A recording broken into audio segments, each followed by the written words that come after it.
চট্টগ্রামের বাজারে শীতের আমেজ ফিরলেও কমেনি নিত্যপণ্যের বাড়তি দামের চাপ। সবজি সরবরাহ ভালো, গত সপ্তাহের তুলনায় দাম কিছুটা কমলেও এখনও সাধারণের নাগালে আসেনি।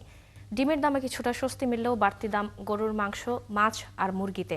বিক্রেতারা বলছেন সরবরাহের ঘাটতি আর পাইকারিতে দাম বৃদ্ধির কারণে পণ্যের বাড়তি দাম। জহিরুল ইসলামের ক্যামেরায় আরও জানাচ্ছেন রাজীব বড়ুয়া। চট্টগ্রামের বাজারে শীতকালীন সবজির সরবরাহ বাড়লেও দাম এখনও সাধারণ ক্রেতার নাগালের বাইরে। বিক্রেতারা বলছেন শীতকালীন সবজির দাম গত সপ্তাহের তুলনায় কিছুটা কমেছে, তবে গ্রীষ্মকালীন সবজির দাম চড়া।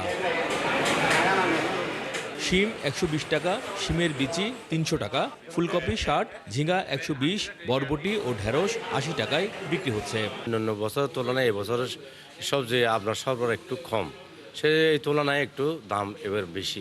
করলা 100 টাকা, শসা 80 টাকা, বরবটি 80 টাকা, চিচিঙ্গা 80 টাকা। ডিমের দামে কিছুটা স্বস্তি মিললেও দাম বেড়েছে ব্রয়লার ও সোনালী মুরগির।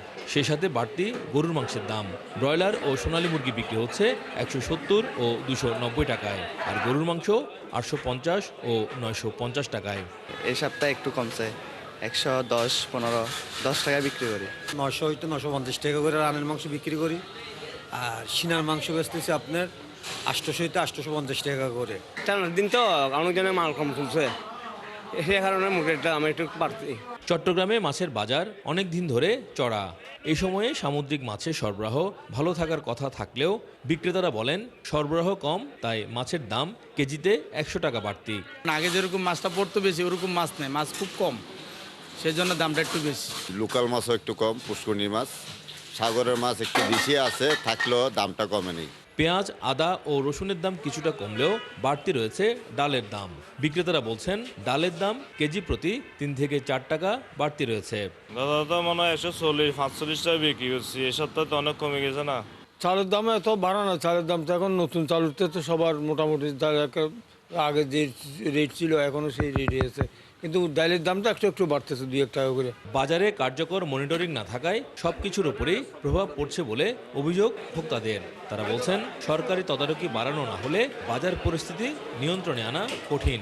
যে কোনো জিনিস আপনি রাস্তাঘাটে যে কোনো জিনিস কিনতে যান, দাম বেশি, আয়ের উৎস কম। যারা মনিটরিং করে তাদেরকে তো উদ্যোগ নিতে হবে যে কিভাবে মনিটরিংটা বাড়ানো যায়। কার্যকর তদারকি আর মূল্য নিয়ন্ত্রণ ব্যবস্থা জোরদার হলে কিছুটা স্বস্তি ফিরতে পারে বাজারে, এমনটাই প্রত্যাশা সাধারণ মানুষের। রাজীব বড়ুয়া, 71, চট্টগ্রাম।